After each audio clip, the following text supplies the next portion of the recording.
साल 2008 में साइंटिस्टों की एक टीम अपने कुक के साथ अंटार्कटिका में एक अभियान पे गई जहां उन्होंने बाहरी दुनिया से बिना कांटेक्ट बनाए ही न्यूमेर थर्ड रिसर्च स्टेशन में 14 मंथ एक साथ गुजारे। इस अभियान का मकसद यह जानना था कि हम इंसानों के ब्रेन पे कोल्ड कंडीशन और लो टेम्परेचर का क्या असर होता है, क्या इफेक्ट होता है। तो चलिए जानते हैं आखिर इन एक्सपेरिमेंट से उन साइंटिस्टों के दिमाग पर क्या असर हुआ। दोस्तों, ये साइंटिस्ट और उनके कुक के लिए धरती पे बिल्कुल नई चीज़ होने वाली थी, क्योंकि ऐसा पहले सिर्फ स्पेस मिशन में ही होता था। हालांकि उनके लिए अच्छी चीज़ यह थी कि वह हर वक्त अपने सामने सफ़ेद बर्फ का डिजिट्स देख सकते थे, जो कभी भी चेंज होने वाला नहीं था। साइकोलॉजी एलेक्स जेंडर ने चैरिटी मेडिकल ऑफ बर्लिन के डॉक्टर के साथ मिलकर इस बात पे इन्वेस्टिगेशन चालू की कि इंसानों के लंबे समय तक अंटार्कटिका में रहने से उनके ब्रेन में क्या चेंजेस आते हैं, क्योंकि इससे पहले हुए एनिमल स्टडी से यह बात सामने आई थी। एनिमल्स के ब्रेन में मौजूद हिपोक्रेसी नाम का एक एरिया जिसे मेमोरी के लिए ज़रूरी माना जाता है, उसे इस एक्सपेरिमेंट से बहुत ही नुकसान पहुंचा था। लेकिन साइंटिस्ट यह नहीं जानते थे इस एक्सपेरिमेंट का हम इंसानों पे क्या असर होगा। अंटार्कटिका में लंबे समय अकेले गुजारने वाले साइंटिस्ट और उनके कुक को जल्द ही नई साइंटिस्ट की टीम ज्वाइन करने के लिए पहुंचने वाली थी।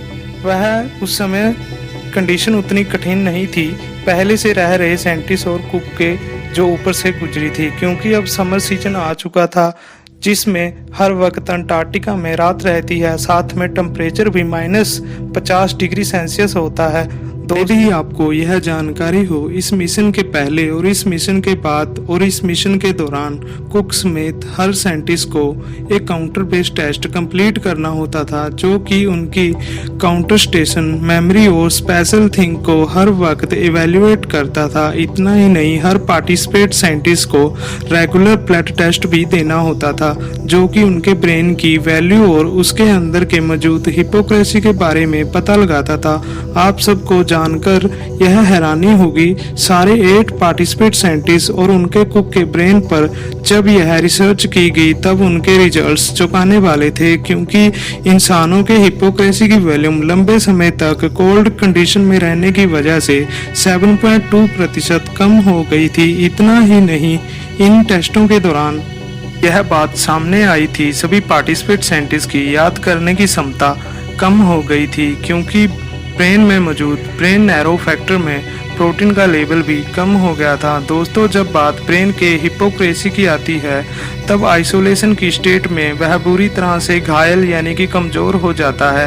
ब्रेन नीरो नाम फैक्टर के लेवल भी कम हो जाता है। लेकिन अच्छी बात यह है कि कोल्ड कंडीशन में आया यह चेंजेस रिवर्सिबल होता है। साइंटिस्ट यह मानते हैं प्लोर एक्सप्लोर के अंदर ब्राउन की टीपरेट नैरो फैक्टर की बहुत ही ज़्यादा कमी देखी गई, जो कि महज अंटार्कटिका में 3 मंथ गुजारने से हुई। हैरान कर देने वाली बात तो यह है, घर वापस आने के बाद भी प्लोर एक्सप्लोर PDNF लेवल कभी भी नॉर्मल लेवल पर नहीं आया। हालांकि चिंता की बात नहीं है, क्योंकि ब्रेन ने खुद को इस प्रोटीन लेवल की कमी के हिसाब से अडॉप्ट कर लिया है। ब्रेन कंडीशन के हिसाब से खुद को मेंटेन कर सकता है, क्योंकि यह स्टडी बहुत ही कम लोगों के ऊपर की गई है। इस वजह से इससे सावधान होना बेहद ज़रूरी है, क्योंकि एनिमल्स के ऊपर किए गए रिसर्च से यह बात सामने आई है इसका ब्रेन के ऊपर एडवा इफेक्ट भी होता है। एडवा इफेक्ट इंसान के ब्रेन के ऊपर भी होता है। अब साइंटिस्ट यह पता करने में जुट गए हैं कि क्या कोल्ड कंडीशन में फिजिकल एक्सरसाइज से ब्रेन को प्रोटेक्ट किया जा सकता है या नहीं। इसके अलावा साइंटिस्ट का ध्यान ब्रेन की एडोप्टेशन से होने वाले बॉडी इफेक्ट पर भी है।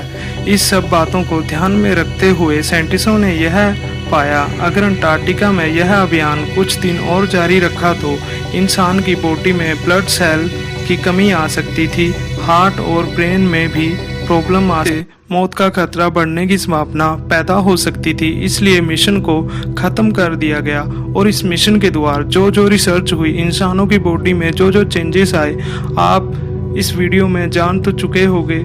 और अगर कोई बात आपको पता हो तो हमें कमेंट में बताएं, और वीडियो अच्छी लगी हो तो उसको लाइक करें। और द लेजेंड्स चैनल को सब्सक्राइब करना ना भूलें ताकि आप ऐसी ही और इंटरेस्टिंग वीडियो देख सकें।